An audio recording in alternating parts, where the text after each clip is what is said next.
Again, thank you very much. My name is Giles Palmer. It's a great honor to be here co-moderating with my colleague here, Dorte Egeberg. It's a session, as we said before, where forensic science meets assisted reproduction. What's the connection? Well, we're all scientists, and I think a few embryologists have gone to forensic science and vice versa. We deal with DNA samples, DNA banks, contamination, obviously sperm in certain cases, and of course databases, and data awareness is of course very important. But before we start, I'd just like to introduce Dorte a little bit more. She's had a master's for molecular biomedicine and holds a PhD degree in the Facility of Health and Medical Science at the University of Copenhagen. For her PhD, she focused on automation and development of sperm analysis. She's got great knowledge of the male reproductive health and is lab specialist for the European Sperm Bank. She's responsible for the development and quality assurance there. And she's an active board member with a network of young researchers in andrology, NERA. So over to you, Dorte. Yeah, and thank you, Niles, for the very nice presentation. And I must say it's a pleasure to be here. And talking about NERA, I will just bring out a small advertise that we next year have a meeting in Norwich if COVID hopefully allows us to, and you're of course all welcome. So please check out our website. And now I would like to introduce our first talk that touches issues both in assisted reproduction and in criminal investigation, DNA test, anonymity, and detective work. I welcome Debbie Kennett. Debbie is a well-known author and a speaker and an international recognized expert on genetic genealogy. She's an honorary research associate at University College London and is the author of 2 books, DNA and Social Networking and the Surnames Handbook. So over to you, Debbie.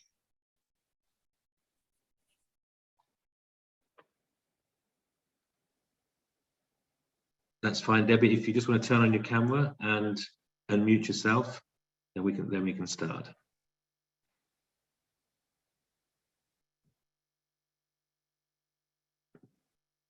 Right, is the camera on now? No, I can't see. Not yet, but I can see your second start video, right? Okay, I think we're in business. Let's go back to the beginning again. Okay, well, thank you for the warm introduction. I'm going to be talking to everyone today about genealogy and specifically about genetic genealogy, which is the combination of DNA with genealogy. Now, genetic genealogy is having a transformative effect on society, bringing many benefits, but as we will see, it has also effectively ended anonymity, both for sperm donors and for criminals. Now, I started researching my family history way back in 2001. And in those days, there was very little information available online. I had to go to record offices and libraries to access the birth, marriage and death indexes. I had to trawl through microfiche and microfilm, looking at censuses, trying to find out where my ancestors were living. But in the last 20 years, the genealogical research has been transformed, and now there's a huge amount of information available online. There are websites like Family Search, and that is a website run by the Mormon Church. They are trying to digitize their vast genealogical connections and making all the data available online for free. And there are also a number of subscription websites which you can now access, most notably Ancestry.com, and on those sites you will find billions of genealogical records, millions of family trees, and the research that I used to do in the archives, I can now do a huge amount of that from the comfort of my own home, and something that would take months and months to do, I can now do in just an evening. And of course, we also have social media, particularly Facebook, which now has over 2 billion users. And social media websites are particularly useful when we're trying to track down living people.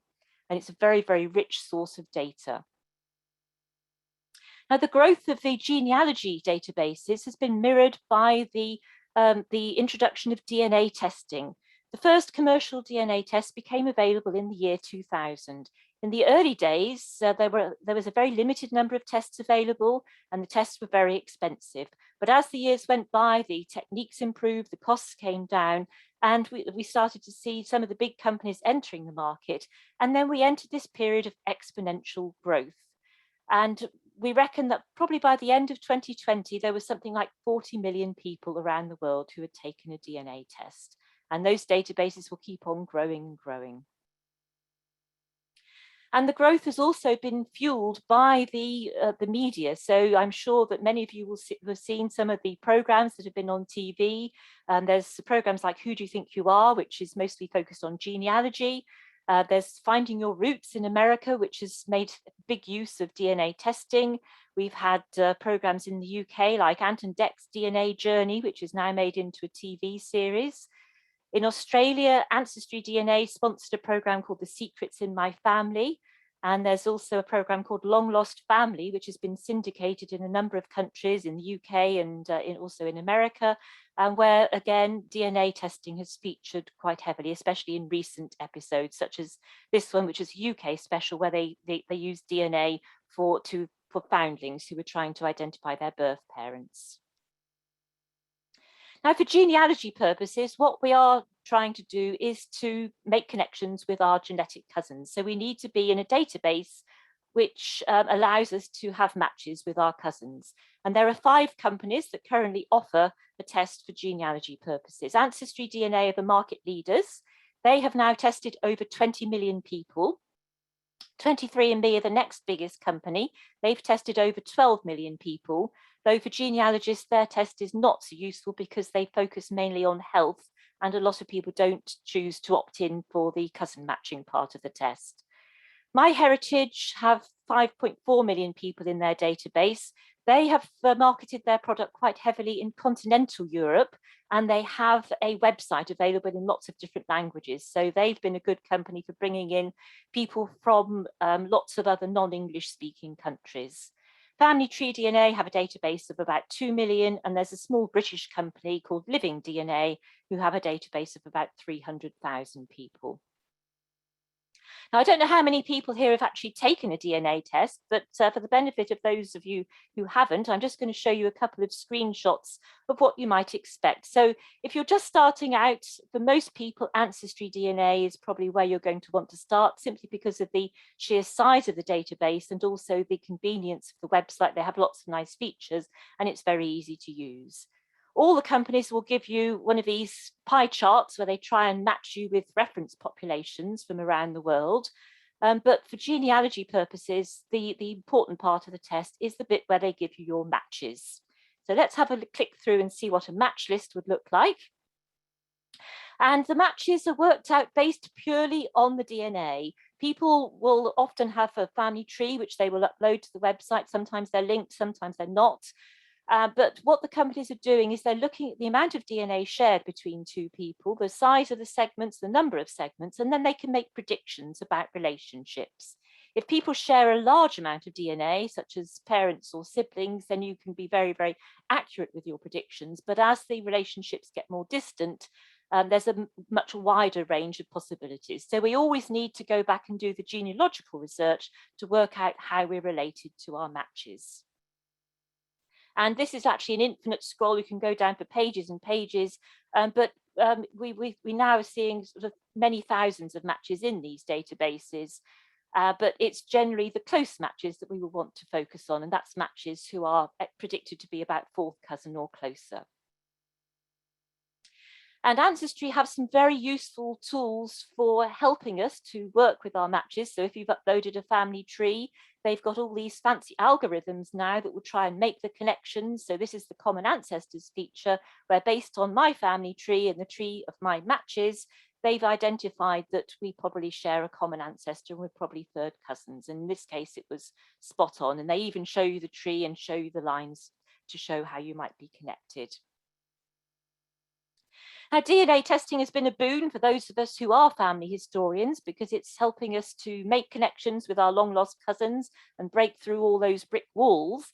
But it's also been really beneficial for those people who know nothing about who they are and where they're from. So we've seen many success stories in the media of, say, adoptees, particularly in America and Ireland, who don't have access to their original birth records. foundlings who know nothing about where they were from, and donor-conceived individuals. They can all now take a DNA test and try and use the same techniques that we use as genealogists, working with the matches, building out family trees to try and work out who they are and where they're from. And sometimes people will have matches right at the outset with birth parents or with, say, siblings or full siblings or even half siblings. And because the databases are international in nature, we're seeing all sorts of wonderful reunion stories, such as this Auschwitz survivor who was reunited with family in California, a Swedish journalist who discovered her secret brother in America. And we had a man called Benjamin Kyle who had amnesia, and he was able to use DNA testing in order to work out who he actually was. But the other side of the coin is that people are also getting surprises from DNA testing. A DNA kit is often given as a Christmas present or a birthday present, and some people do find out they are not quite who they thought they were. So some people are discovering that their father is not their father. There are people who discover that they have children that they knew nothing about. And there are people who discover that they have close relatives, such as siblings or half siblings in the database, whose existence they knew nothing about. We've had at least 4 cases now where people have discovered as a result of DNA testing that they were switched at birth as babies in the hospital, and their parents came home from the hospital with the wrong baby. And you don't even need to be in the database for your secret to be uncovered. So Andy, who featured in this BBC Radio 5 interview, was a sperm donor. He did not take a DNA test himself, but his uncle was a keen family historian. His uncle took a test and was matched with Andy's donor child. So Andy's secret then came out. And in fact, Andy was actually really, he found it a life-changing experience to be introduced to his daughter. But the worry was that he could potentially have fathered over 100 children, and they may all come along and make contact at some point in the future as well. Just to give you an idea of the impact of DNA testing, there is an organisation called We Are Donor Conceived, and they've been publishing annual surveys for the last few years. And in their most recent survey, they took results from 481 donor conceived people from around the world, though the majority were from the US. And they found that 34% of people in this survey had discovered their donor origins as a result of a commercial DNA test. And 78% of the people in their survey had been able to identify their donor through DNA testing. And a huge percentage had been able to find siblings in the DNA database. And 5% of those discovered that they had 50 or more donor siblings. And we are now seeing some very, very large donor sibling families. There are some families now where the donor actually has over 200 children. And in some of these cases, it's the fertility doctor who it's now been discovered was the one who substituted his own sperm for that of the father. So imagine the surprise of taking a DNA test, discovering that your donor conceived, but also discovering that you have 100 siblings out there or more. Now, the same techniques that we use for solving unknown parentage cases are equally applicable for identifying criminals and also for identifying unidentified human remains. But the big hurdle was that the DNA profiles that the police use in their databases are not compatible with our genetic genealogy databases because the police use different markers for their DNA tests. However, this all changed in April 2018, when the Golden State Killer case came to our attention.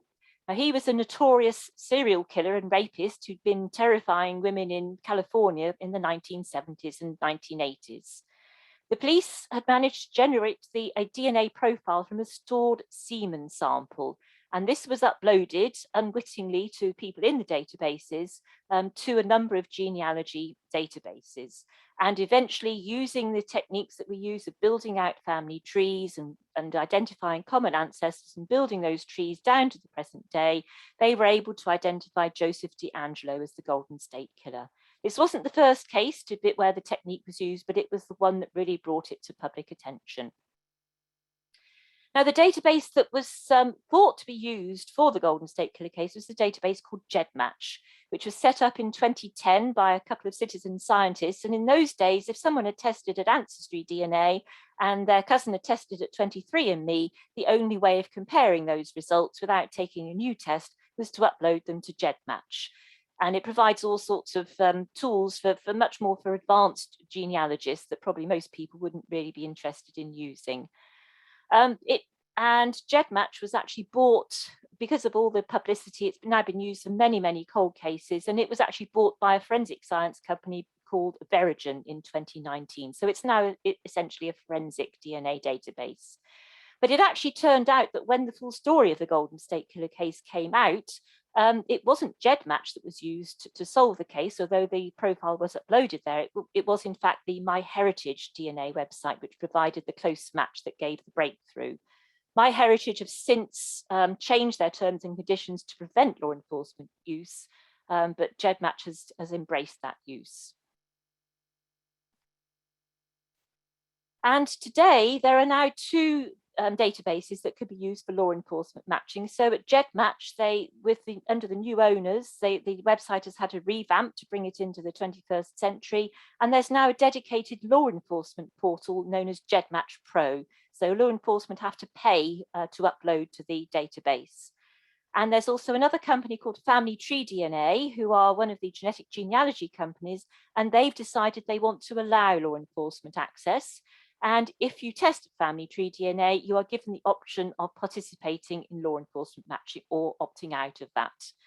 The other companies, the other big companies, Ancestry DNA, 23andMe, and so on, they have all resisted law enforcement and have said that they will do everything they can to stop law enforcement accessing their databases. And Ancestry DNA and 23andMe, they don't accept uploads from other companies, which means that they're much less vulnerable to having their databases breached anyway. So in the last 2 years, what we call investigative genetic genealogy has been used to solve over 400 cold cases. Most of those have been in the US. A company called Paraben has been responsible for solving over 200 of those cold cases. And their genetic genealogist, C.C. Moore, has featured on TV in a program called The Genetic Detective. Genetic genealogy has also been used by the police in Canada. And in Sweden, they have so far done 2 pilot studies where they were able to identify a murderer, a double murderer, and where they also were able to generate an investigative lead in a missing persons case. And in a number of other countries, such as the UK, Australia, and the Netherlands, there are discussions about the feasibility of using the technique and talk around starting pilot studies. But I hope that as a result of this talk, I've managed to convince you that in 2021, you will have seen that DNA means that anonymity is a thing of the past. Whether you're a sperm donor or a criminal, so long as there is DNA, those secrets will eventually be exposed. And DNA now effectively stands for donors not anonymous. Thank you very much, Debbie, for that eye-opening talk. And it's amazing how I've seen it and this story develop in recent years.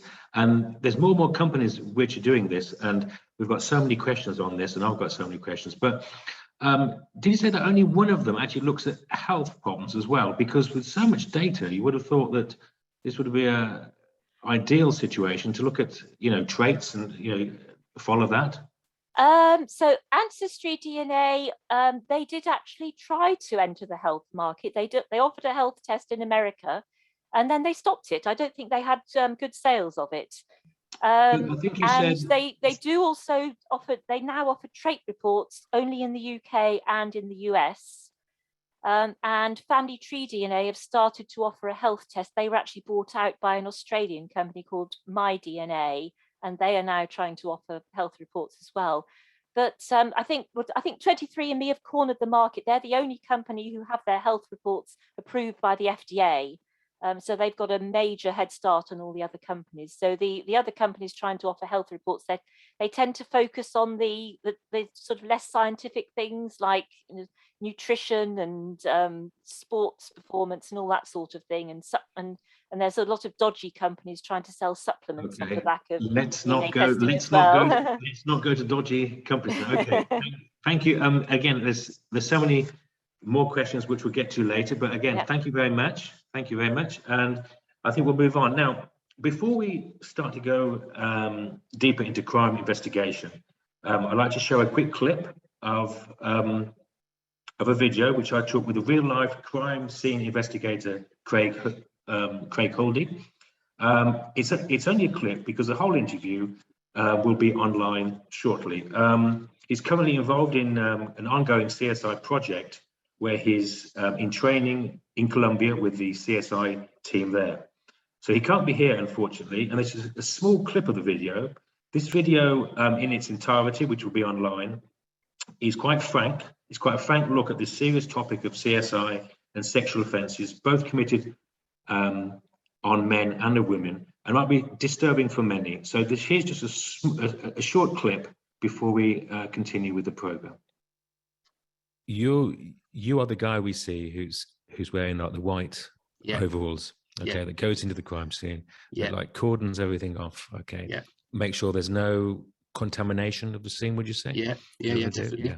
Yeah, I don't work on my own. I work at the request of a police officer, and if it's a low-level crime, then that'll be a PC or a uniform police officer.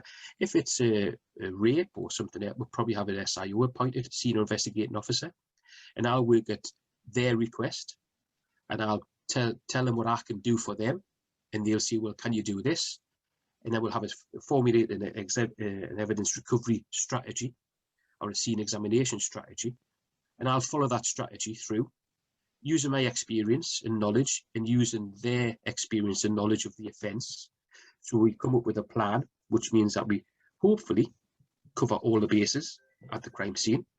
And then when those samples are recovered, those exhibits will then be assessed as to viability. If we're talking about sexual offences, and we'll focus on sexual offence scenes, if we're talking about sexual offences scenes, the skill of the CSI is to locate the areas where the fluids may have been deposited, if they've been deposited at all. We have a number of tools that we can use to do that. The most important tool that we have is our eyes and a good quality white light. That's the first thing that we would need at a sexual offences scene. Now, they could be indoor, they can be outdoor. The next best thing that we should be using is a UV lamp, a UV torch, good quality UV torch, because semen does fluoresce. It fluoresces a sort of milky blue colour. So the UV light is only an indicator. Yeah, it's only an indicator. It's not a guarantee that that is definitely semen. You have another test called the acid phosphatase test. So you'd use a swab, and if it's a fluid, you would dip the swab into the fluid, and then put it into the acid phosphatase test. And when it's basically a small envelope about year big. You open it up, you put the swab in between the two open sheets, and then close it. Leave it for a minute, and when you open it up, it comes out a purpley brown colour if there's seminal fluid present. It's not semen, it's seminal fluid. That is another indicator. We would still then swab the area, even if it didn't come back as a positive on the acid phosphatase test, we'd still swab it, because the only true test is to send to the lab, to you guys, or to your forensic counterparts, and they will look through the swab and see if there's semen heads within that. They'll do an acid phosphatase test as well, but they'll also look under a microscope to see if there's any semen present on those slides. And that's how we are basically the collection agency which will forward it on. Before we collect it though, there is a process. You'll record what you see, you'll photograph it, you'll make notes and diagrams of what you can see. You may do a video, and then you'll look to swab those specific areas, because you do get false positives. Rust and tea, strangely, fluoresces a very similar colour. So you sometimes are going to come away with 4 or 5 different swabs from a scene, only one of which might be the semen or the seminal fluid. And you asked about specialists within the scene, and you see the TV programmes. I hate those television programs. CSI Miami, CSI this, CSI that. The only program I enjoy watching is Dexter. Dexter, because okay. Dexter Got a dark side, hasn't it? Dexter, it has, but Dexter is probably as close as you're going to get. You see cops walking around in the scene with no protective clothing on, yet there's a guy on the floor taking a photograph with a full suit and everything. That just doesn't happen. Right. That just doesn't happen. But it will be very boring TV if you presented it as it actually is. Okay, well, I understand. And again, thank you very much for your time. Thank you. And again, very much for the service which you give. It's been fascinating. Thank you very much. No problem at all. Thank you. Okay, well, that was just a small clip, and the video will be available afterwards as well to see online at ivfmeeting.com. Like I said, it was quite detailed, and we just wanted to give you a small glimpse of that. Now, moving on, you've met Dorte, and now it's time to meet Steve Stausholm, to discover a remarkable collaboration between the European Sperm Bank and the K9 division of the Danish police. Steen is a police investigator with the K9 unit. I shall leave it to you to explain more. Thank you very much. Thank you, and I will just start the presentation from the beginning. So thank you, Giles, and yes, like Giles just said, my name is Dorte Egeberg. It's not that easy for not Danish people to say, but this is my name. And I will just start out by saying that this topic is normally not something that I speak about. But a couple of weeks ago, Giles approached me with this strange request to elaborate on the collaboration that the European Sperm Bank has with the Danish police. So with me today, I have invited Steen Stausholm, who is the person responsible for the National School for Training of Police Dogs and their dog handlers here in Denmark. But before I will pass on the word to Steen, I will just give you a brief background, and I will assure you that Steen will elaborate a lot about how guys like Craig and the dog can supplement each other. So the dogs, they have been used by the police for more than a century due to their excellent ability to detect specific substances that can be used as evidence. But let me just remind you, because we also need to have some biology into this presentation today. So the olfactory system, it's probably something most of you have heard about, but we have all hidden it at a very far distant site in our brain. But the olfactory system is comprised of receptor cells located in the nasal cavity. And from these receptor cells, signals are sent via olfactory nerve fibers to the brain. And in the brain, these signals are interpreted and the odors are identified based on stored memory. So discussing this presentation with Giles, he mentioned that back in the days when he started his career in reproduction, one part of the semen analysis was to smell the semen. So I must admit that I have no professional experience on this, but all of us working in a sperm lab, we know that old semen smells a little like rotten fish. But despite this very characteristic smell, I'm not sure that I would be able to pick that scent up in the nature. So why are dogs that much better at detecting odors? So the answer to that question is that a dog has many more olfactory sensory cells capable of picking up odors. And furthermore, dogs have around 20% more genes in their olfactory repertoire compared to humans. So actually nearly 1/8 of a dog's brain is dedicated to olfaction. But Steen, can you enlighten me? Can all dogs be trained to become a police detection dog? Yes, I think so. With the correct training, and in the Danish police, we prefer some breeds. The German Shepherd, the Labrador, and the English Springer Spaniel. And can you tell me what is the best breed for detecting semen? Well, we prefer in the Danish police to work with the German Shepherd as the breed has excellent competencies. It's trainable, it listens, it acts according to the dog handler's instructions. It does not run confused around on the crime scene. disturbing and contamination evidence. And these dogs you have in the police, can you describe their job profile? Yes, in Denmark we have approximately about 280 patrol dogs that are trained to search, catch, and defining humans. These dogs work every day with their respective dog handlers. When the patrol dog is not at work, it's a family dog. The dog can be further specialized into 3 levels here in Denmark. The most specialized dog is the so-called level 1 dog. We use the level 1 dog in investigations of sexual assaults. Well, and we are about 35 level 1 dogs in Denmark, and they're used around 80 cases per year. That's actually a lot, right? Yes. Well, so how do you train these dogs?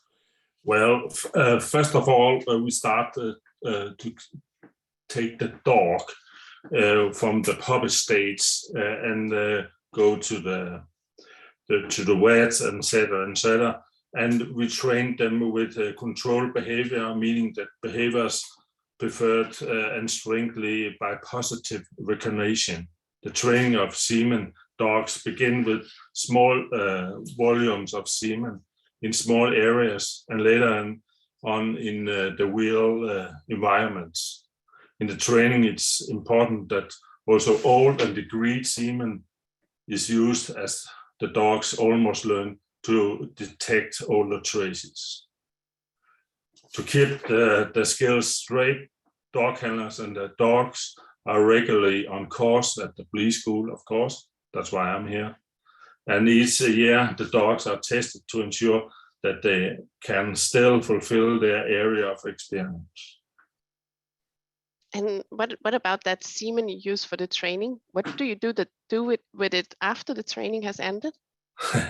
First of all, semen are kept in small tubes with open leads. They are easy to collect after the training and can be placed in many different environments. All locations used for the training is put into a register, and to avoid any misunderstanding in case of a crime scene with a scene of training. Lately, we destroyed possibly spilled semen with a hypocolite solution. Okay, so to destroy the completed DNA if anything is spilled. Yes. Yeah. So now the question is just where do we, the European Sperm Bank, come into this picture? Well, obviously the dogs, they need some material for training. And as a sperm bank, we are very experienced in collecting semen. But one thing that is very important when you start a collaboration like this is the General Data Protection Rights, GDPR. So GDPR states that it should be clear what a sample is used for and how the data, in this case, the semen sample of the subject, is handled. So this is just our good advice for all of you if anyone is considering to start a collaboration like this.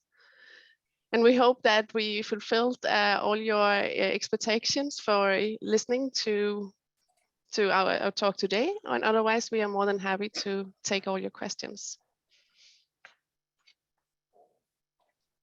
That is fascinating, and it's you could say it's such an unusual partnership, but obviously this is what we need. Do you remember how you first heard about this collaboration? And who sort of knocked on your door, if you like? How did that happen? Steen, you're probably better at answering Well, I think it started about 10 years ago. We started a contract to Dorte and his company, and we was trying to get semen, not from ourselves, but from a European Sperm Bank, so we can control it. So I think it's about 10 years ago we were starting here in Denmark with dogs who were straying on semen. Yes. Oh, amazing. Well, we've got lots more questions, okay, and I've got lots more questions as well. We should move ahead. Now, Dorte, do you want to bring on the next speaker? Yeah, let me introduce our next speaker, who is Amanda Napp. And Amanda earned her Bachelor of Science in Biology from the University of Houston and joined the Houston Forensic Science Center in 2018. After obtaining her forensic biology screening analysis license in 2020, Amanda transitioned into a full-time screening analysis role, performing tests to identify bodily fluids such as blood, semen, contact DNA, and so on, present on items of evidence. Amanda, I cannot wait to hear more about your work. Please take over. Thank you so much for that lovely introduction. I'm very excited to talk today about forensic serology and the identification of semen, blood, and contact DNA, the processes that we employ here at the Houston Forensic Science Center. So good evening.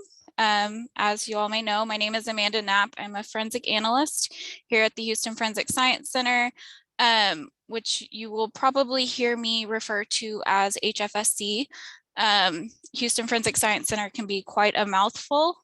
But like I said, I'm going to talk to you guys this evening about forensic serology and the presumptive testing that we employ here for blood, semen, and the collection of contact DNA. But I would like to start with a brief introduction about myself as well as the Houston Forensic Science Center. So this photo right here is our entire screening team. You can see we look quite fantastic in our PPE. But I did receive my Bachelor's of Science in Biology from the University of Houston. And I started here at HFSC in 2018. My initial position was as the liaison to the CODIS unit, which CODIS stands for the Combined DNA Index System. It is the national DNA database here in the United States that is run by the FBI. So just a little bit of information about my role as the liaison. Once a DNA profile has been, or once a DNA case has been completed, any eligible profiles are uploaded into the CODIS database. So my job as the liaison was to work alongside our CODIS administrators to facilitate communication between other laboratories as well as law enforcement agencies regarding potential matches. I did transition from our CODIS team to a full-time screening analyst in 2020. And as a screening analyst or a serologist, my job is to perform presumptive testing for the identification of blood, semen, and to collect contact DNA. I'm also responsible for maintaining an accurate chain of custody and preserving evidence for future testing. And if you're curious, I am right here on the right at the very end. But a little bit more information about the Houston Forensic Science Center.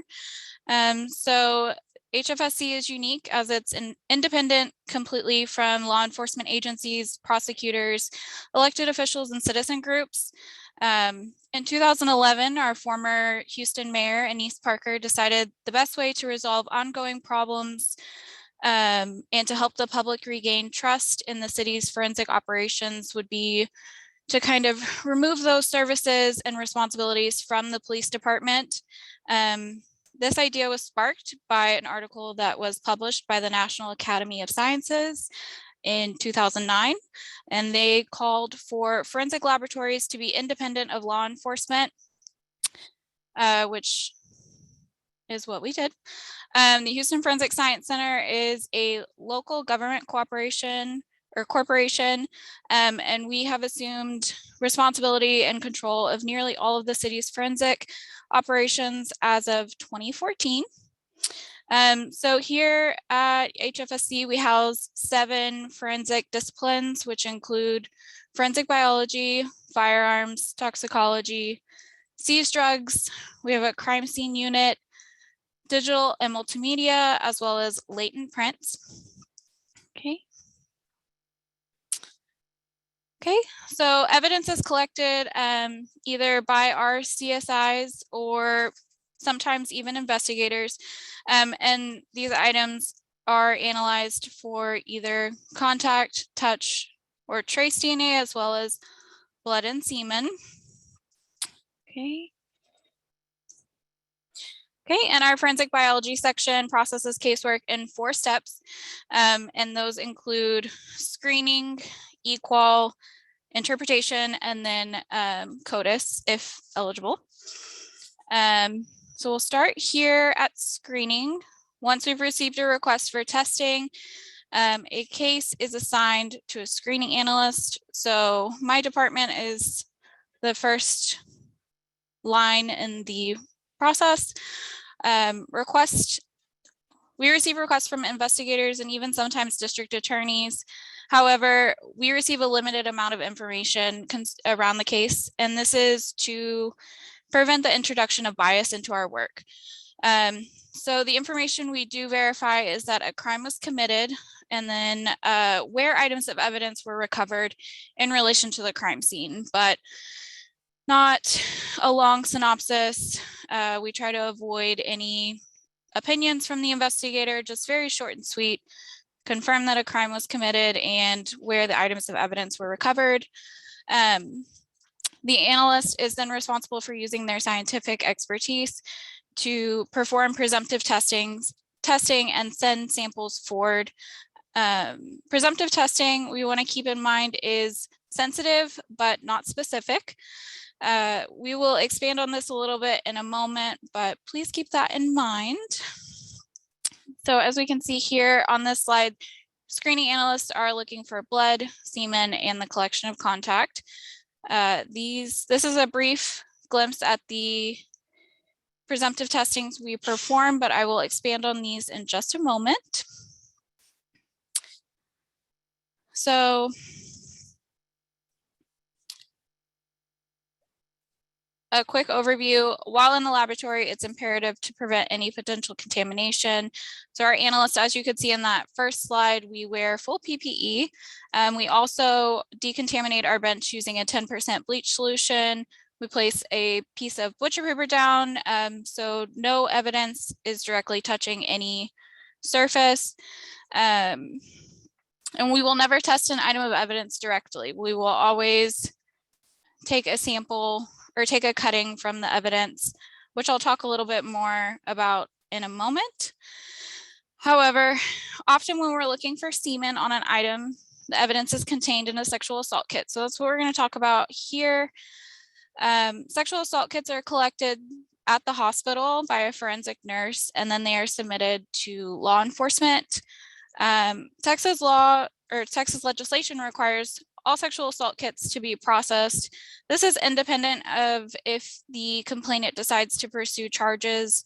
Of course, we always hope that they do, but no matter what happens, we are going to work the kit and process the DNA. So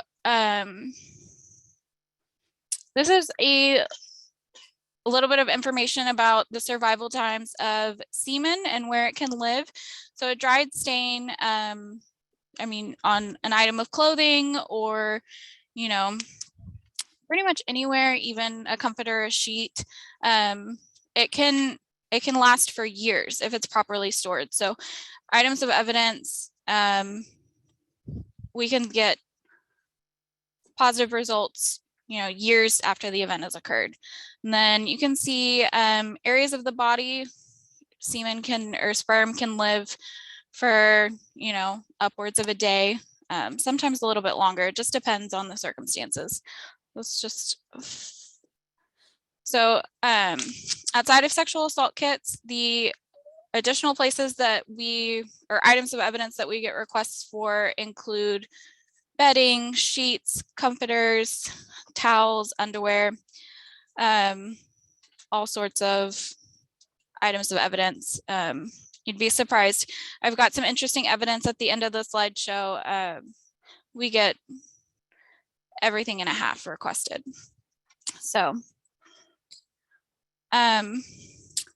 For semen testing, we utilize 2 presumptive tests in our laboratory.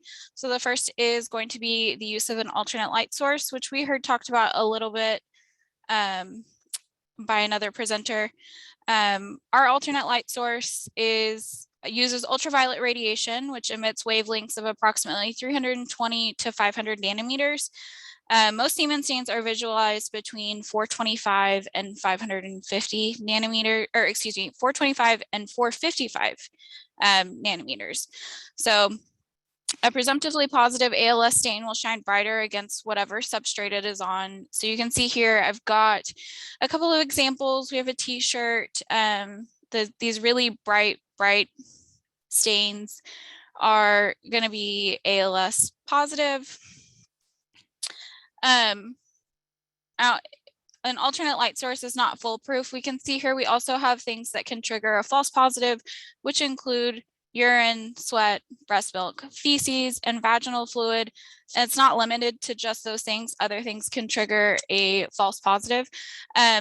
This is typically used to give the analyst an idea of where to start testing. So the analyst would outline all of these presumptively positive stains, and that's where we would start the testing. These big bright ones, you really hope that you're going to get a positive.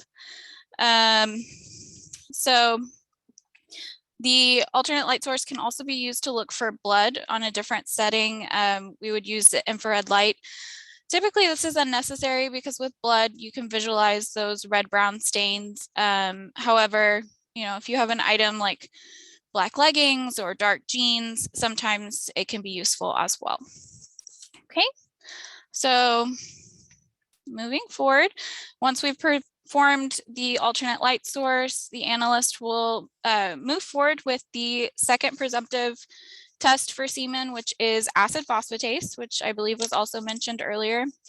So semen contains a high concentration of acid phosphatase, which makes this a strong indicator for the presence of semen.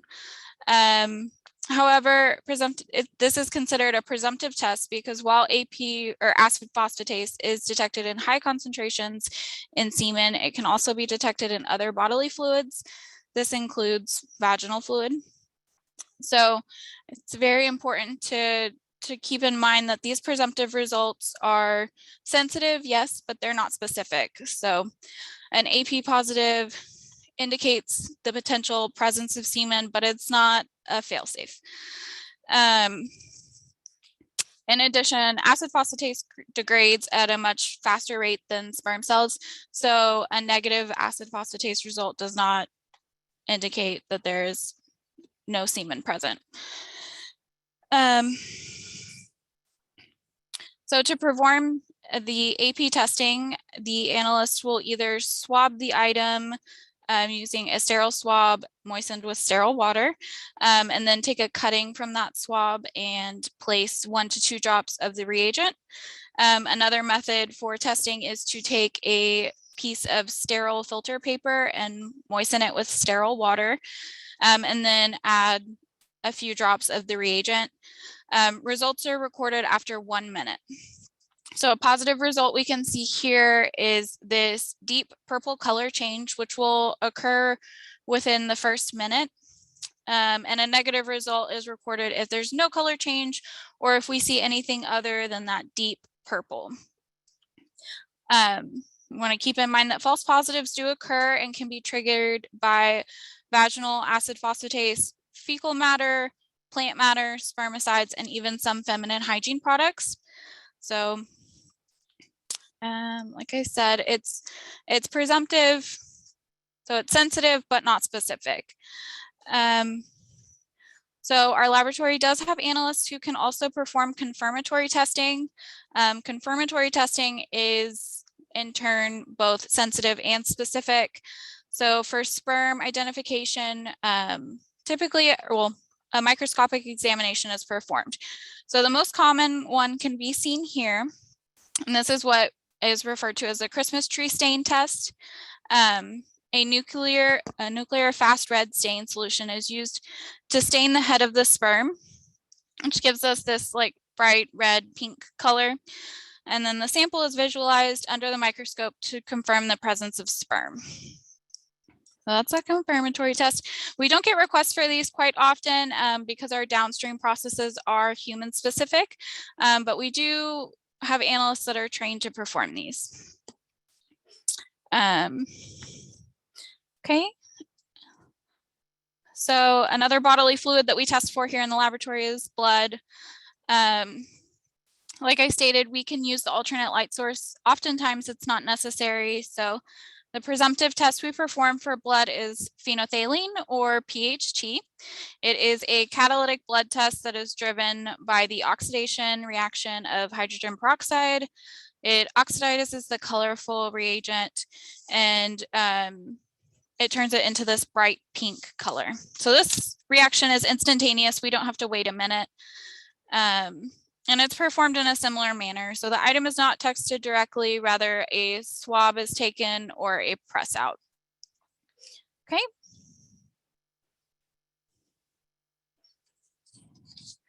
And I did want to take a deeper look. So why do we perform these presumptive tests? It's to identify the areas that are most probative on an item to send forward for the DNA process. It's very expensive and time consuming to test an entire item or send everything forward. In addition, we want to preserve as much DNA for, later testing as possible. Appeals happen or, scientific advancements. So we want to preserve as much evidence as possible.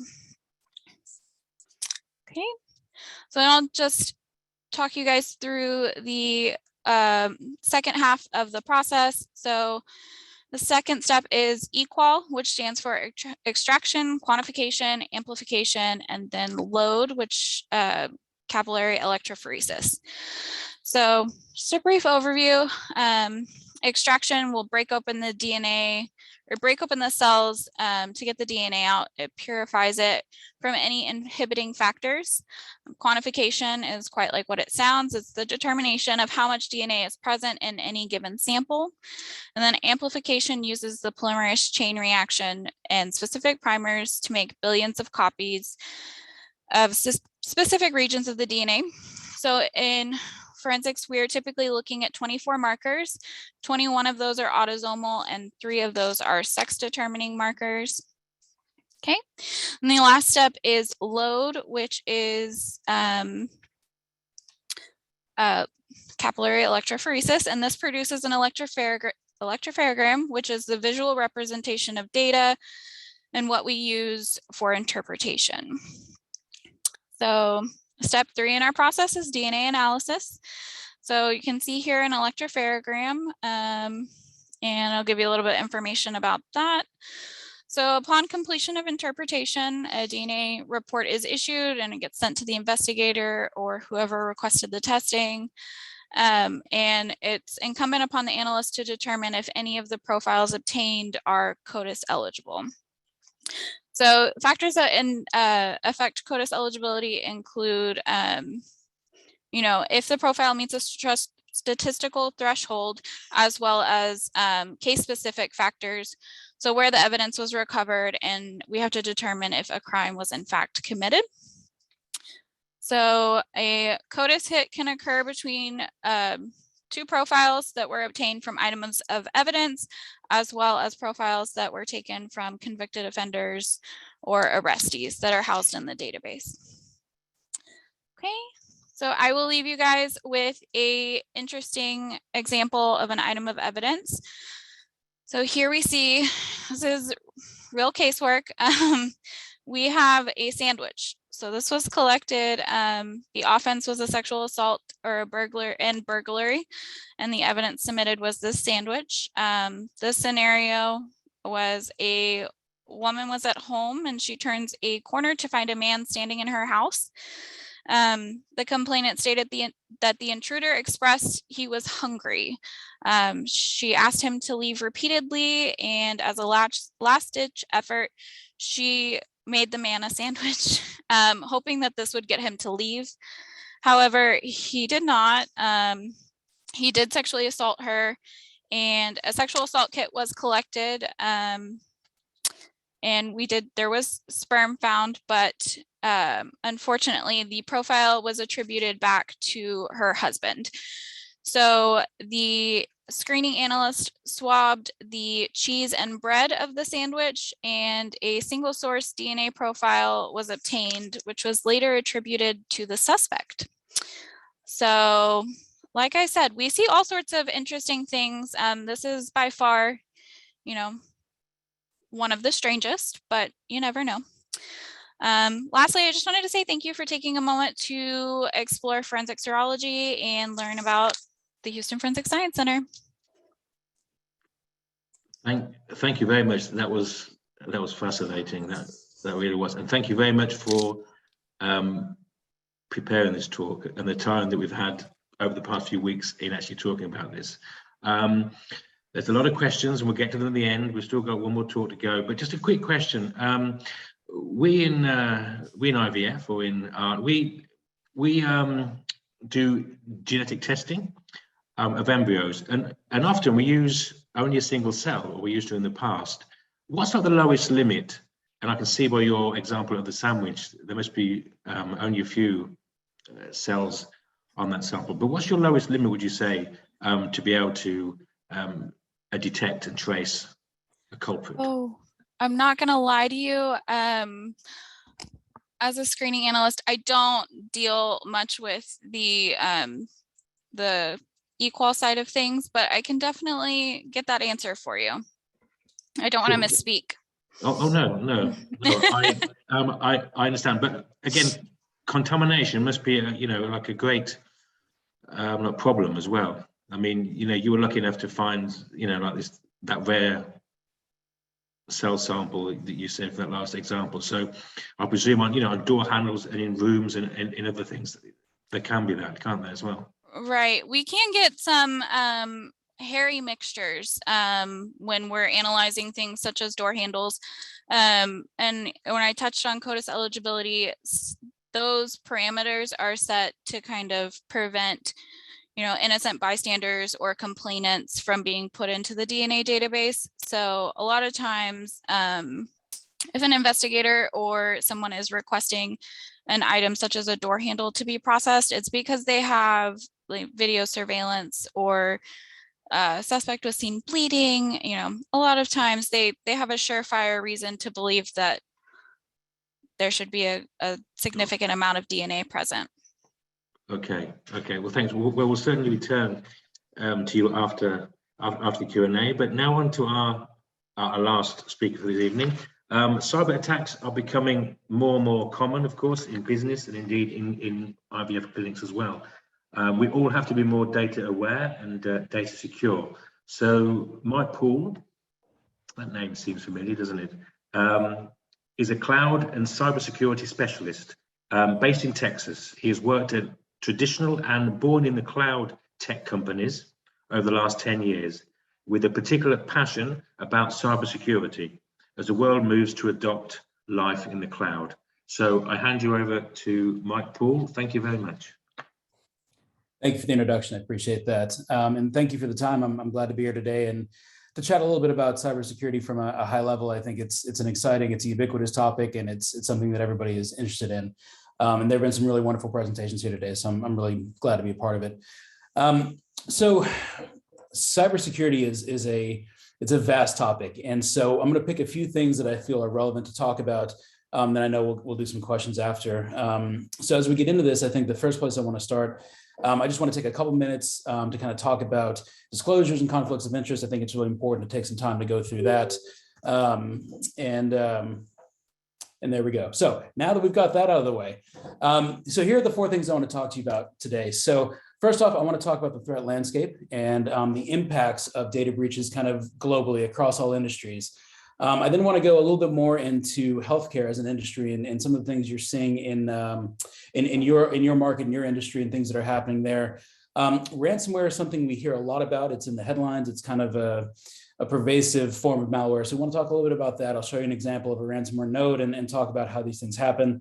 And then really the kicker is we want to talk about what can we do? What are some ideas that you can take back and implement to try and reduce your attack surface? And I do want to be clear that There's really nothing that I or really anybody else could say that is going to make sure that you are not a victim of cybercrime. That just is not something we can do. But what I'm hoping to do today is give you some ideas to consider and maybe some conversations to have with your IT staff or with whomever it is that manages your data and your security posture for your company. That's the goal today. So I thought, in terms of looking at the industry and getting some context and level setting, I'm going to put 6 numbers up here, and we're going to talk about the implications of those.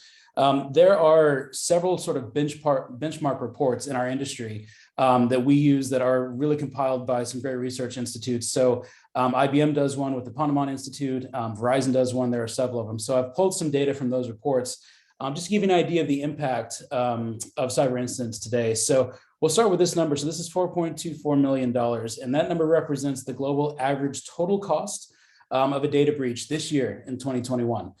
So the question is, what does a data breach fully cost me? According to the research, this is close to 600 different breaches were analyzed in this particular study. And when you start looking at things like response cost and business disruption, downtime, revenue loss, customer loss, acquisition costs and new customers, breach detection and response, all those things funnel in to that dollar amount. But it is quite high, as you can see. The next thing I want to talk about is this number. So this is even higher. And this is the average total cost of a ransomware breach this year across all industries, and this is a global number. And the idea is ransomware is everywhere. It is by no means isolated to one industry or one technology stack. It is something that is pervasive, and it is a little bit more difficult for a lot of reasons from which to recover. The only other dollar stat I want to show you is this one. So we talk a lot about remote work, especially in the days of the pandemic, and all of a sudden the world realizing that remote work is a bit more palatable rather than being in an office with the uncertainty of the pandemic. And one of our benchmark studies showed that it actually is more expensive to remediate these sorts of things if remote work was a factor in causing the breach, which in a lot of cases it is. Because now you've got sort of disparate workforces. They're all signing into different devices. They're all signing into different networks, but they're all still having to come back and access your data and your applications. So it makes things just a little bit more complicated. A couple more stats I want to put up here. This one's really interesting. A question we get a lot is, okay, so if there is an incident, if there's a breach in my systems, how long before I realize that something has happened? And in 2021, the average number of days it takes to identify a data breach in your systems is 212 days. And there are a lot of reasons for that. We don't really have time to go into all the reasons why. Suffice it to say that there are a lot of attackers that are very savvy at covering their tracks when they get in, and they mimic things that your system should be doing under normal operation, and it gets very difficult to detect those things. So 212 days is a long time for somebody to be in your system before you're aware of it. And then in addition to that, another common question we get is, okay, so once I know they're in my system, how long does it take to contain a data breach? And according to this particular study, it's about 75 days. And again, you're looking at 212 days to realize on average, and then 75 days on average to remediate. And that a lot can happen in that time. And then the last number that we'll put up here is this number. And just this is the only so far healthcare specific stat I've shared, but this is the number of consecutive years where the healthcare industry had the highest cost of a breach. And there are a lot of reasons for that. There's compliance issues, and there's remediation, and there's escalation, and there are a lot of things that go into those numbers. But it's worth pointing out that this particular industry generally has the highest cost of a data breach. So a couple things to talk about here, speaking of the healthcare industry specifically. Now, there's some information on the screen. I'm not going to go through every data point up here, but there are 3 things to which I want to draw your attention here. And the first one is the third point down, threat actors. And threat actors is cybersecurity jargon for the bad guys, right? So what are the bad guys out there doing? So when it comes to who is actually responsible for these events, 61%, and this is in 2021, 61% of the events that were studied came from outside of an organization. So these are threat actors who do not sit in your organization. They're targeting you for whatever reason. But what's interesting and what I want you to see is that 39%, or more than 1 in 3 of these incidents, came from within the company itself that got breached, which makes it very important to understand what your employees are doing, when they're doing it, what they have access to, how to revoke access if necessary. All those things are part of a healthy cybersecurity regime, because again, you can see it's a fairly high percentage of threat actors that came internally as opposed to externally.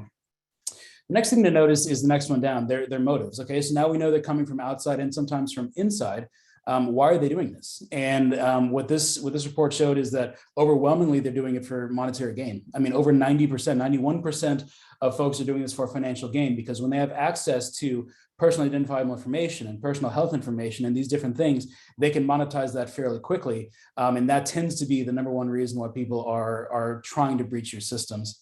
And then the other thing on this slide is, if you look at the next one, what are they after? Right? What data are they looking for? And number one in 2021, and it's been this way for a while, is personal information. So this is your patient's data, information about them, PII, things that are used to identify them as people. So, this could be social security numbers, it could be, what have you, license plates, addresses, all that kind of stuff. That's what these folks are after. And again, these threat actors can turn that information into money. And as you can see, that is the overwhelming reason why these folks are doing these things. So again, this is all specific to the healthcare industry globally. And it's good to have this perspective as you're kind of looking to address this threat and figure out, going forward, what you can do to meet it in a more proactive way. So let's take a second and let's talk specifically about ransomware. This is something you hear a lot about in the news, and this is by no means limited to the healthcare industry. This is just globally across the board. So what is ransomware? And so very simply put, ransomware it's a kind of malware. So malware is a word, it stands for malicious software. And so ransomware is a type of malware that gets into your system. It'll go through and it'll grab a bunch of different files and it will encrypt them.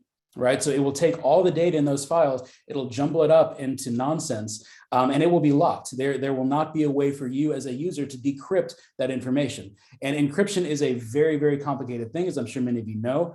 There's symmetrical, there's asymmetrical encryption, there's a bunch of different things. Suffice it to say, a lot of these attackers will go out and they will lock your data up in a way that you do not have any hope of being able to decrypt it. And then they will hold your data ransom and they will demand payment in order for them to go back and decrypt your data and theoretically give it back to you. That's why it's called ransomware. Again, they're taking your data, they're locking it up and they're holding it ransom, and they will only give it back to you, they say, if you're willing to pay them. Incidentally, the way, generally speaking, that they're looking for payment is through cryptocurrency.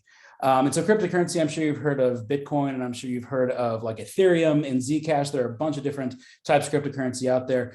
Cryptocurrency is very, very complicated. There are people who spend their careers dealing with cryptocurrency. I am not one of those people, so I am certainly not an expert on all things cryptocurrency, but I will tell you that the easiest way to think about it is cryptocurrency is sort of a decentralized digital money to be used over the internet. So they use a ledger technology called blockchain, and it is a very easy way for you to pay somebody somewhere else on earth without going through a bank.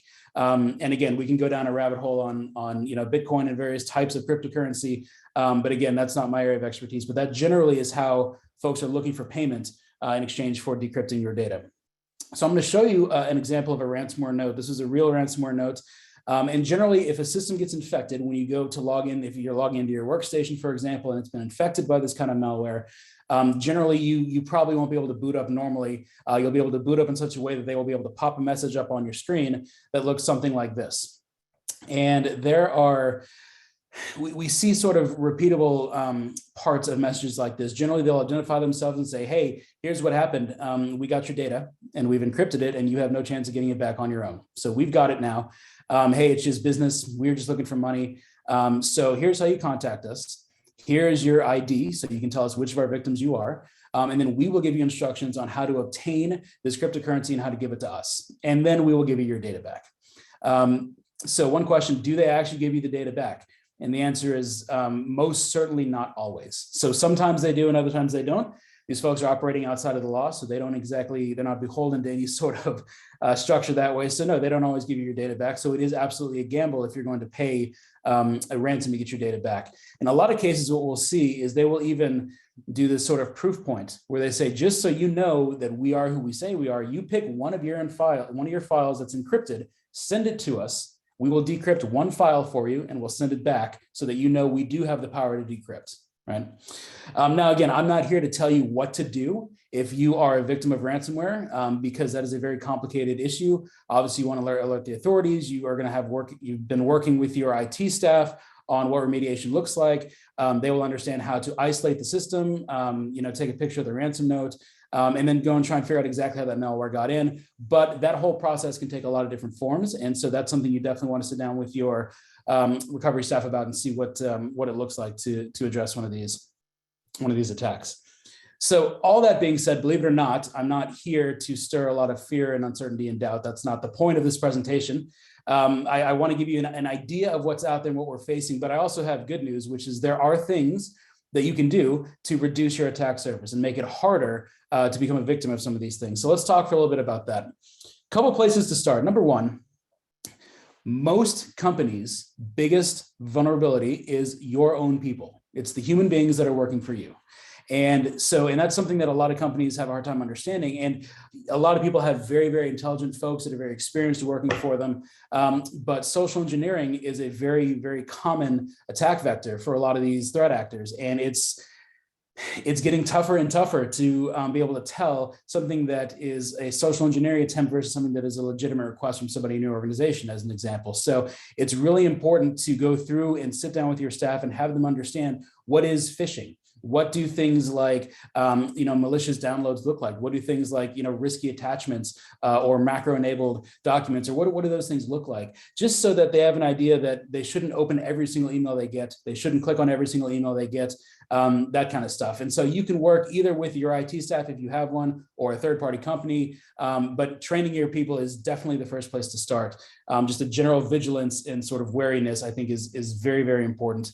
In addition to that, there's some tools you can look at. I mean, there are things, for example, like password managers. Many people, myself included, prior to being in this industry, would use simple passwords, and they would try to use as few as possible, just for the fact that you want to remember one or two and be done with it, right? And while that's an easy shortcut in terms of memory, it makes you a lot more vulnerable. So there are tools out there called password managers, for example, where you can actually remember one password, log into your password manager, and then that software will do all the rest for you. It will create strong and very long, unique passwords for every single thing that you log into, and it'll manage all of that for you. And there's a lot of them out there. LastPass, Keeper, Dashlane, you can Google it. There are a whole bunch of them out there. But simple tools like that make your employees' lives easier and keep you safer are worth looking at as well.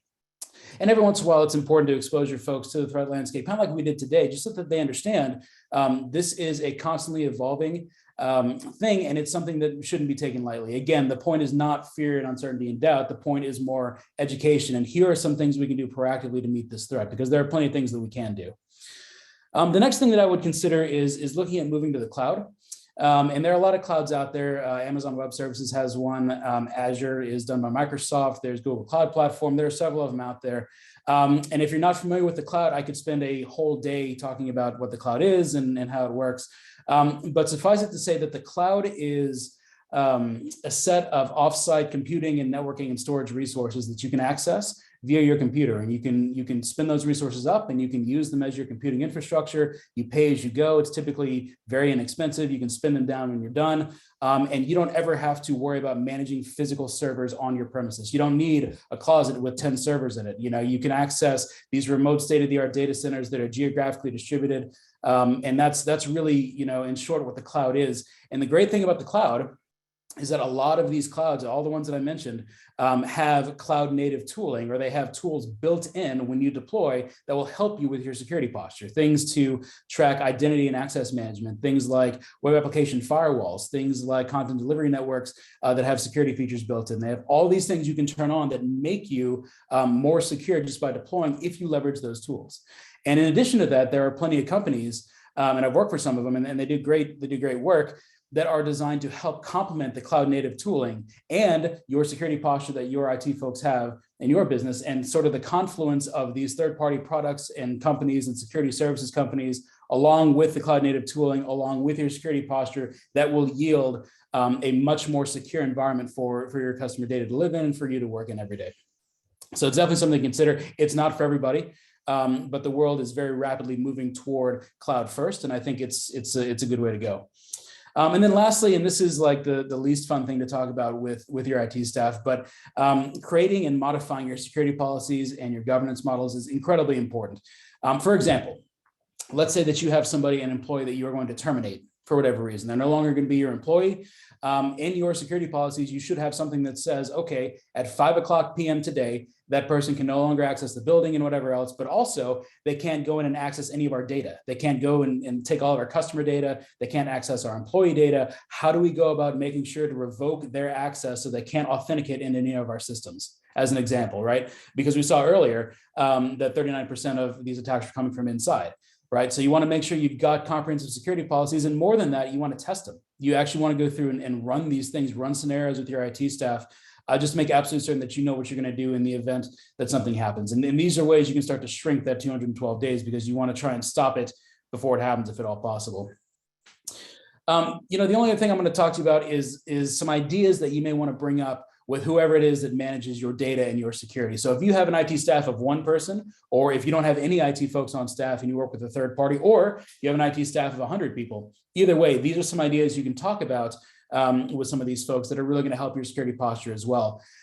Number one, I'd recommend is looking at endpoint monitoring and protection. And so an endpoint really is just, it's something that connects to a network and talks back and forth, right? So your laptop or your tablet or your phone or a server, those are all things that are considered endpoints. And there are plenty of companies out there that do endpoint monitoring and protection to make sure they understand exactly what's going on. Because if there are anomalies that are happening, things that shouldn't be happening on those devices, if you know about it sooner rather than later, you might have a good shot at, you know, stopping something before it gets bad. So companies like CrowdStrike or Bitdefender or Druva or FireEye, there's a bunch of them out there. It's worth looking at endpoint monitoring and protection for your organization. Another thing that I think is really important to understand is that a lot of folks are leveraging web applications. So this is applications where you actually have somebody go into a browser. Maybe you have a patient portal, for example, that your patients log into. Maybe you have an employee portal that folks go into. Layer 7 attacks or you know, website protocol-based attacks are very, very common. They're a very common entry point for attackers. And there are a lot of tools out there that you can talk to your IT staff about that might help. Things like web application firewalls, multi-factor authentication, stuff like that. It's important to protect your users who are going to be accessing your website. And again, there are a lot of cloud native tools you can do that with, and there are third-party tools that you can layer in there as well, but certainly worth talking about that. So zero trust in our industry, in the IT industry, is something that is, you know, one of the big buzzwords these days, but for good reason. A zero trust framework. So zero trust is it's essentially a security framework, and it requires all users to, you know, sort of be constantly validating who they are electronically, right? So it used to be that you would authenticate as a user, you'd get into a system, and then you kind of had the keys of the kingdom, more or less, and you could go within that system wherever you wanted to go. What zero trust does is it wraps security around every user, every device, every single time. And it really does more challenges of validating who people are. Are they authorized to get in? Are they authenticated appropriately? Do they have the right access to the right things that they need? There are ways you can challenge users all along the way. And that really does end up lowering the cost of data breach for a lot of reasons. And it also is a good way to prevent some attacks that take advantage of a less secure framework. Sometimes you'll see this represented as SASE, which is SASE, and that's an acronym that stands for Secure Access Service Edge. Sometimes it's seen as ZTNA, which is Zero Trust Networking Architecture. Either way, it's all a zero trust framework. And again, it's a very complicated paradigm. So I bring it up only because it's worth a conversation with whomever it is that is running your IT. Just sit down and say, listen, when we deploy our application, are we looking at maybe zero trust, and then what are the implications of that? And then the final recommendation that I'll make is maybe investing in security and automation response technologies. And, you know, these days there are so many software as a service companies where you pay, you know, a monthly fee and you can leverage software. There are so many of those companies that specialize in security and specialize in automation. And it's really important. You know, if you're looking at security automation and response, it can be thought of as a suite of tools that can go in and gather data from disparate sources within your system. And then you can start analyzing what's happening with those various points in your system. So if there are anomalies happening, if there are access requests that shouldn't be there, stuff like that, if there's an attack signature that an attacker is trying to exploit a known vulnerability, you know, that might get picked up as well. And not only can you analyze disparate data sources, but you can actually use these technologies to respond on your behalf. You can automate the response. right? So if it's 2 a.m. Christmas morning and you're asleep and something is happening, you can set up some of these technologies to go through and go, okay, if you see A, B, and C happen, take this action and then alert me about it, and then I will deal with it later, right? So again, there are just a ton of companies and folks out there that do this kind of automation and this kind of response. It's worth looking into, at least, especially if you're looking at deploying in the cloud, because so many of those companies work really, really well with the cloud. So look, in summary, I think it's true. Cybercrime it's everywhere. I mean, it's out there, it's pervasive, it's always evolving. And it is a permanent part of our personal and our professional lives. And it really shouldn't be taken lightly. But look, that being said, the good news is there's a whole lot of things we can do to better position ourselves against threat actors and against cybercrime. And it doesn't take a lot of IT know-how to go out and do this kind of stuff. You know, it's simple stuff like making sure that you have strong passwords and making sure that you understand social engineering and how not to fall victim to phishing scams, stuff like that. There are a lot of companies out there as well and products that are designed to help you be more secure and designed to stay ahead of these threat actors and really give you options to sort of thwart things before they really become a big issue. So it is a big deal. There's a lot of it out there. But there's plenty of things that we can do. And really, if you do some of these basic steps, you don't have to lose a lot of sleep over this stuff. It's like anything. You practice, it becomes second nature. And the idea is, like I said before, there's nobody, certainly not me, and nobody else who can really tell you if you do these things, you're going to be totally safe. That doesn't exist, right? However, if you do some of these basic security steps and that sort of thing, you're a harder target. And quite frankly, a lot of these attackers are looking for easy targets, you know, and I think that's one of the things that is really important, is that make yourself a harder target and you will be a victim theoretically less often, right? And so again, really appreciate the time today, and thank you very much. Wow. Thank you, Mike, for that very not fearful talk, but I mean, it was not you didn't want to spread fear, but I must say that at least my company, I can see that we have databases that I would not see being published. So of course, this is very important for all of us. And can you maybe elaborate, what is the classic mistake that the employers make? So a classic mistake that employers make in terms of security and maybe not quite being as secure as they'd like to be. So that's a good question. I think one of the big mistakes that I see when I've talked to a lot of companies about this is that there are plenty of companies that sort of have this assumption that, you know, they're not going to be targeted. We're not a big enough company. We're not a well-known enough name. Like, we're not a household name in the industry. And that's whatever industry it is. It could be finance, retail, FinServ, whatever it is. But there is so much out there that's happening that you should just assume that any data you have can be monetized. And you should assume that you're not going to fly under an attacker's radar. There are things called advanced persistent threats, and these are really motivated groups of people who will go after and target specific folks. But there is a whole lot of cybercrime that goes on that is not an APT. And so I think a mistake that I've seen people make is assuming, well, hey, look, we're a smaller company, or maybe we're not quite as well known, or we're a startup, so we're probably not high enough on the radar to really merit these security issues. And that just turns out to really not be the case. Yeah. So that is important. Never think that you are not that big, and go to the cloud. That was what I heard. Yeah. And with this, Giles and I would like to start the Q&A session. And we should have all our panelists back here on the screen. Giles, do you want to start with the first two? Sure. Yeah. Well, of course. If everyone would like to turn on their webcams and unmute themselves, because we've got a lot of questions. But really, it's all about data, isn't it? This webinar. If we can go back to the first, if we go back to Debbie, who's really our first live speaker, we've got two similar questions here. One by Bronte Stone, who's in fact next week's moderator, and Maggie Owens as well. Can individuals who buy these off-the-shelf DNA tests, can they opt out for these things being made public? How does that work? You know. So first of all, your results aren't public anyway. The only results you see are the people who match you in the database, and they will see your results. But for the law enforcement matching, that only applies to GEDmatch and to family tree DNA. At family tree DNA, depending on when you tested, new users have to choose whether or not they want to participate when they sign up. Existing users in the European Union were opted out and had to opt back in again because of GDPR.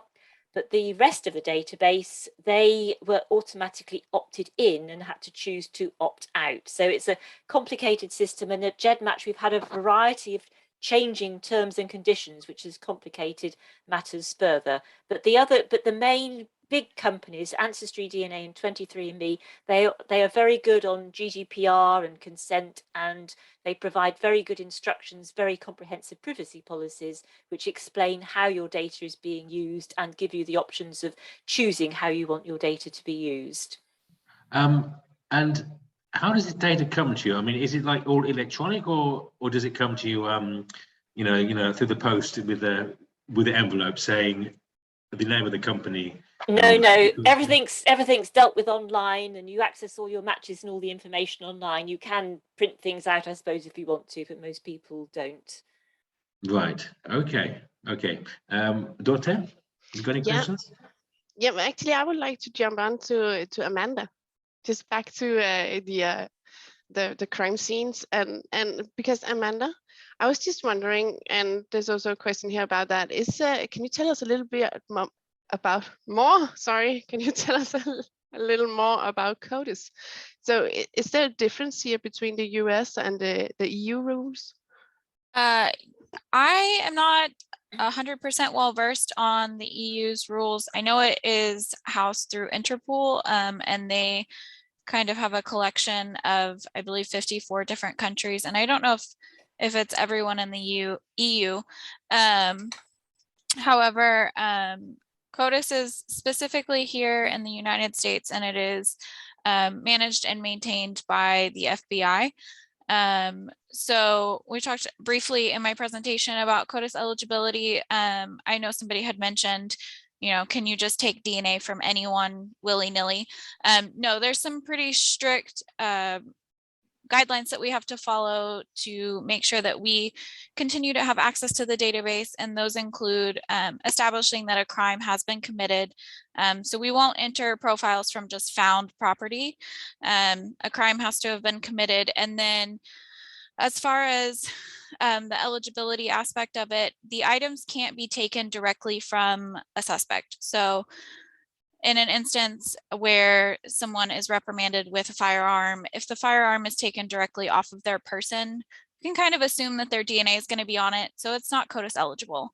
Another example would be if a crime occurred, like a domestic violence situation occurred, and it took place in the suspect's home. Items of evidence, while they might be probative to the case, if they're recovered from the home where the suspect lives, those are not CODIS eligible because, you know, reason to believe that their DNA will be present.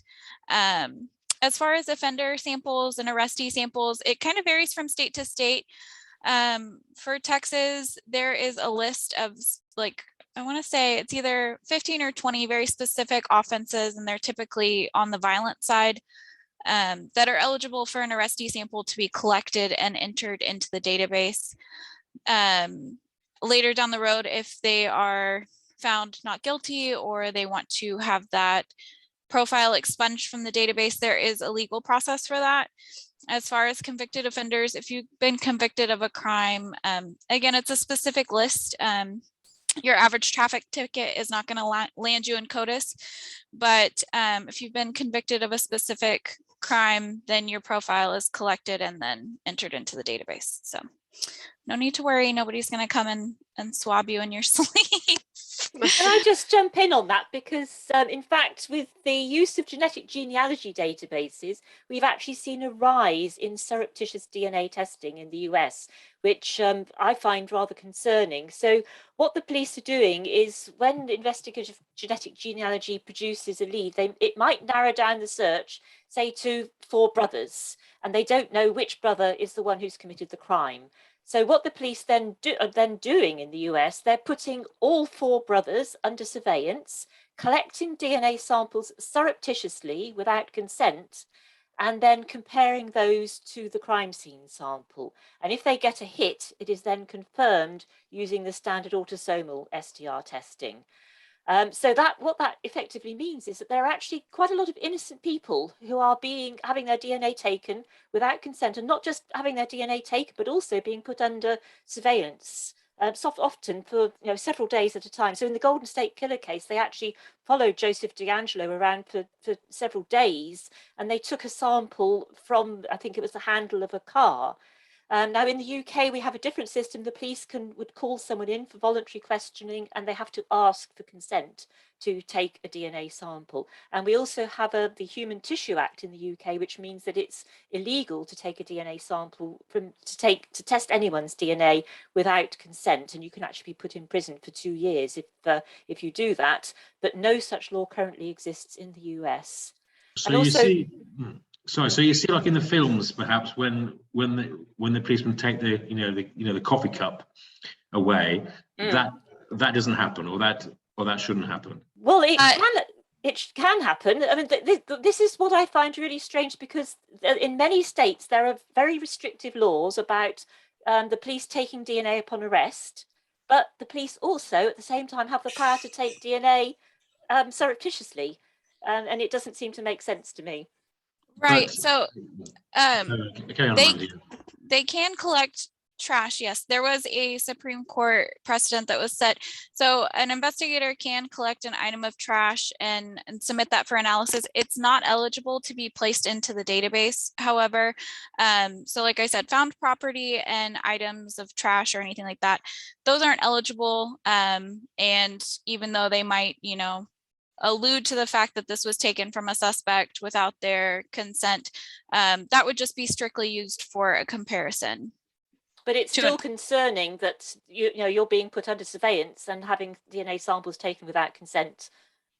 Right. Even if it doesn't go into the CODIS database. But they caught the killer, though. They caught the killer, but they could have just arrested him if they got sufficient evidence. They didn't need the DNA sample. And I just also wanted to comment about European databases. There isn't a EU database. Each country has its own police database, but there are systems within Europe, such as the PRUM system, which allow transfer of data from one country to another. And it's only if you've searched in your own system that you can then apply perhaps for an Interpol search. But all the EU databases all come under they come under European regulations. So there are sort of common standards across various EU countries, and also with the UK having just left the EU, we still conform with a lot of those standards at the moment. Sure, and if I can ask Dorte a question. Now, of course, in the sperm bank, your work, you must have to take data, obviously, on the pregnancies and whatever. But again, if the laws are so different in each country, how much of a hurdle is that? Just to bring it down to assisted reproduction again, for the known births. Yeah, well, we don't collect any DNA, from the child. But I mean, But yeah, we do make a report that there's a child born, so we have this we have a limit, of children that are allowed to be born from each donor.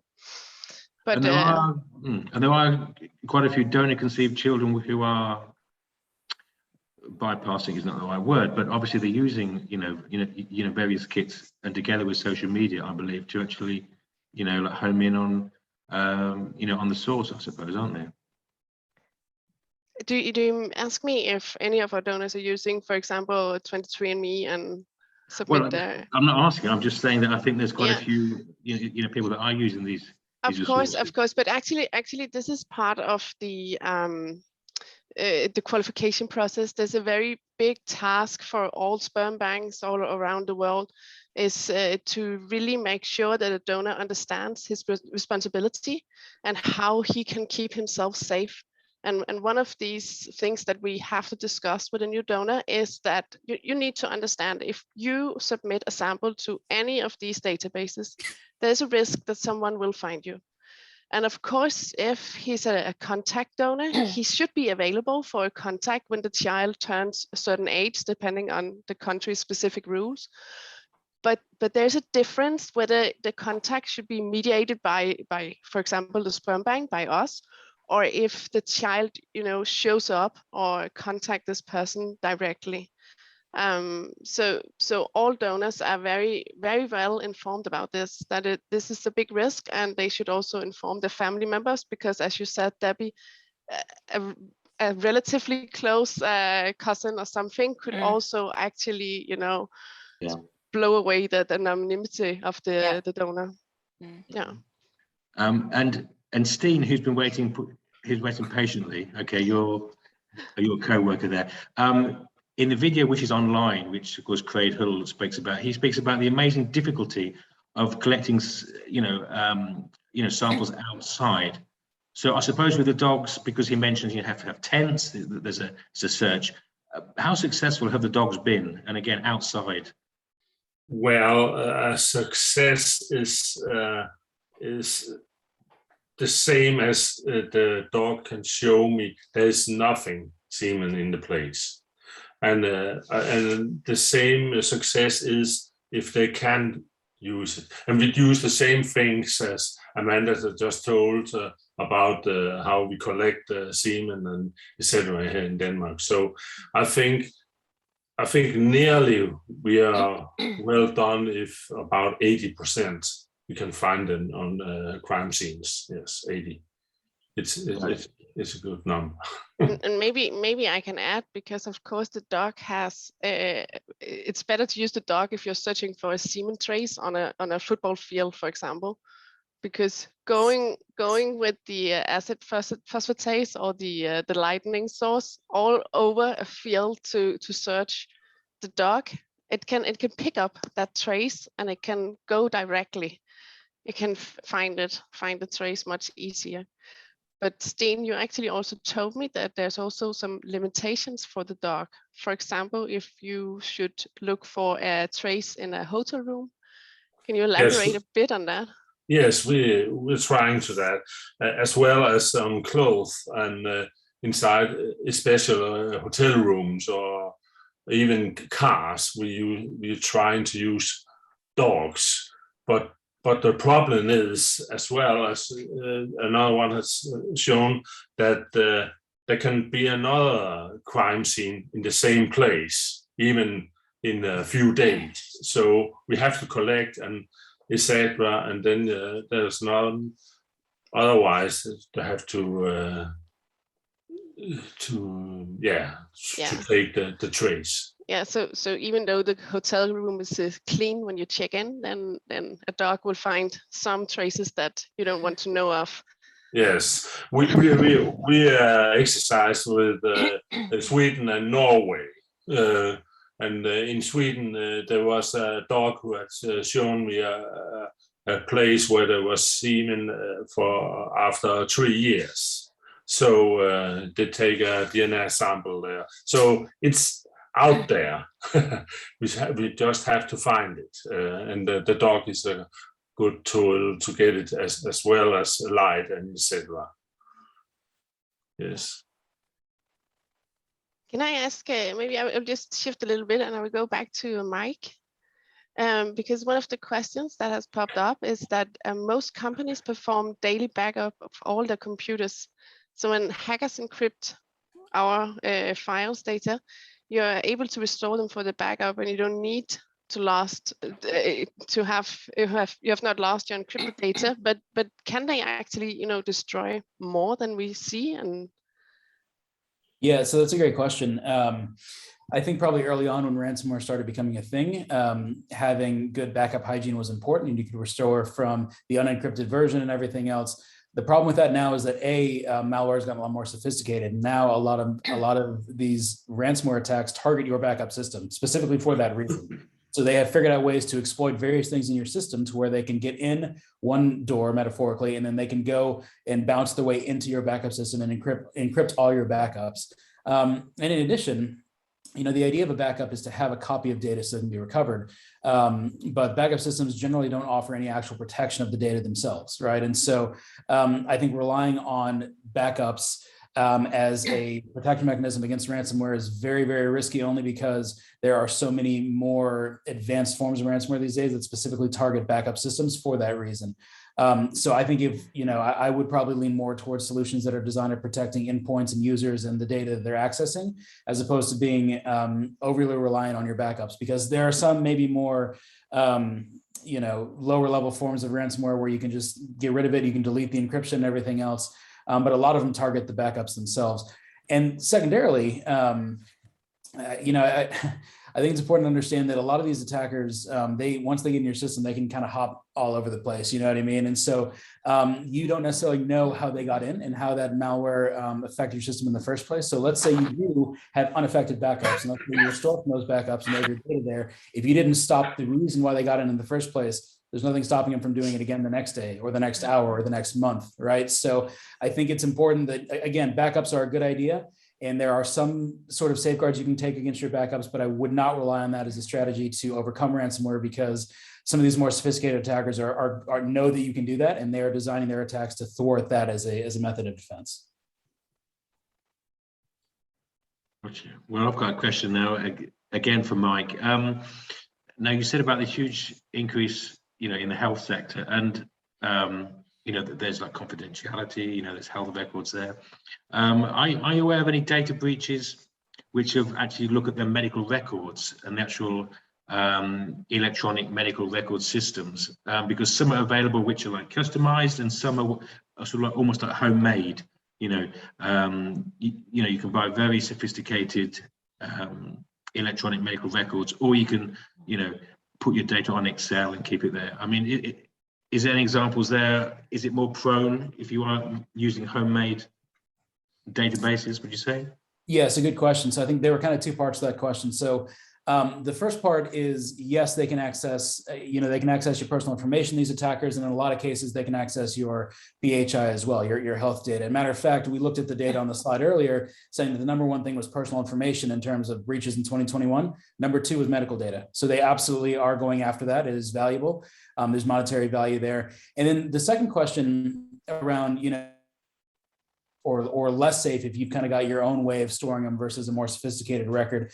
There are a lot of safeguards that companies can put out there. And so if you're working with, an EMR company, for example, that has a good security regime, I would say that most likely your data is more secure with a company like that versus you keeping it on a spreadsheet on your own system, for example, right? So I am by no means an expert on the, medical records companies that are out there or the technology that's out there, but I can tell you that if you're working, it's just like with any other security or software as a service company. If you're working with a company that has built-in security mechanisms that are addressing the particular vectors that are relevant for your industry, that is always going to be better, in my opinion, than you keeping something in a Word doc or on an Excel sheet or something, because there are going to be more advanced protection mechanisms built in to those software as a service offerings than there would be at home, because these folks are probably thinking about thwarting more attack vectors than you might be aware of yourself. So I would say that yes, it probably is more secure, depending, and there's a big asterisk there. It depends on the company you're working with. If you're working with a reputable company that really has done a lot of good investment in their security paradigm, then I would say that would be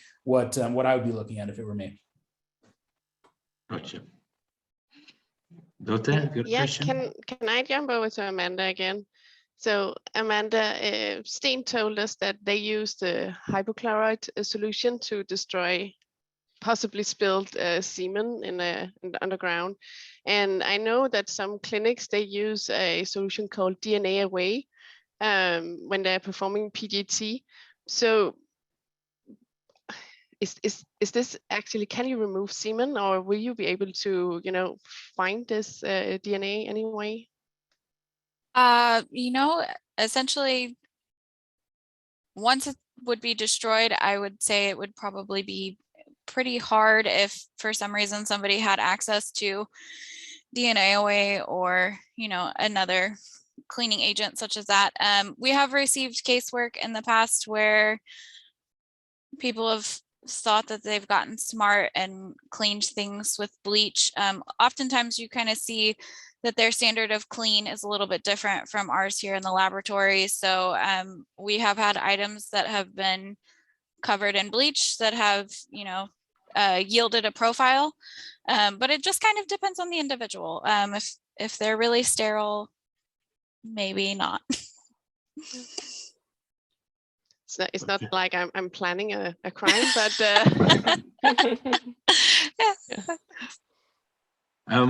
I think just time for one last question. I think I'd like to ask Debbie this, if that's okay, but maybe sort of spread it around to the case. Who owns this DNA information? You've got, you know, thousands or millions of people that are, you know, having a DNA profile, you know, and they're doing this willingly, and they can find out, you know, the relatives. They can use it for the in crime investigations, but also to actually find their family. But who owns all this data? There must be a tremendous amount of data here. It's an interesting question, and it's going to depend on where you live, and it also depends on whether you're talking about the physical DNA sample or the profile that's been generated from that sample. So as discussed earlier, if you're in the UK, you cannot steal someone's DNA and test it. If you're in America, if you abandon your DNA somewhere, so if you drop a hair or something, that is fair game, and anyone can actually take that sample and process it if you can find a lab that will do it for you. So you don't own your own physical DNA. There's no law to prevent you from testing anyone's DNA. The only limitation is finding a lab that will do the work for you. But with the profiles, the major companies, it's in their interests to follow good data protection guidelines and have good, strong privacy policies.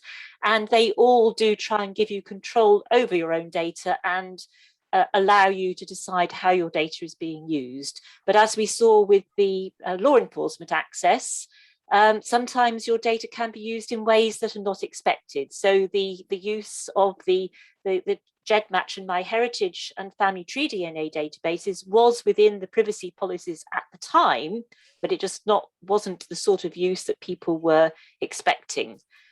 So I think one big lesson is to make sure that you always read the privacy policies before you decide how your data is being shared. And what we tend to find is that settings on any website, they are sticky. People tend to stick with the default settings. So whether it's opt-in or opt-out, people won't really change with the setting from the one that's provided by the company. So we've seen with companies like Facebook, where it's in their interest to try and ensure that everyone is as open as possible and shares as much as possible. So by default, everything's made much more public than perhaps people would choose if they chose right from the start. And I think that default function also is applicable also to like software as well. I think that's the thing, you have to sort of step up when you have new software to not have it on the default setting. Yeah. But Dorte, I think we have to end it. I think we do. There's so many more questions, but I think it's time to wrap up the session. Thank you all, everybody. I'd like to thank everyone that took part in this webinar. Dorte, Craig, who gave the video before, you'll see online. Steen, Debbie, Amanda, and Mike, thank you very much for those fascinating talks. And of course, the organizer committee of I3, the International IVF Initiative, who have been bringing these webinars, Jacques Cohen, Peter Nage, Shaista Santruden, Thomas Elliott, and Marianne Chevetes. Happy birthday, Marianne, today. Over to you, Dorte. Yeah, and I will also just, thank you all for today. And then I will ask you to please remember our next meeting. It will be next week, same time, same place, the 14th of December. And it will be our last webinar this year. And it will be on carrying on inseminating, sponsored by Symod, and looking at just that. Inseminating, and then we will have an exciting look forward to what I3 is planning in 2022. So thank you all for listening today, and have a very nice evening, day, wherever you are. Thank you very much.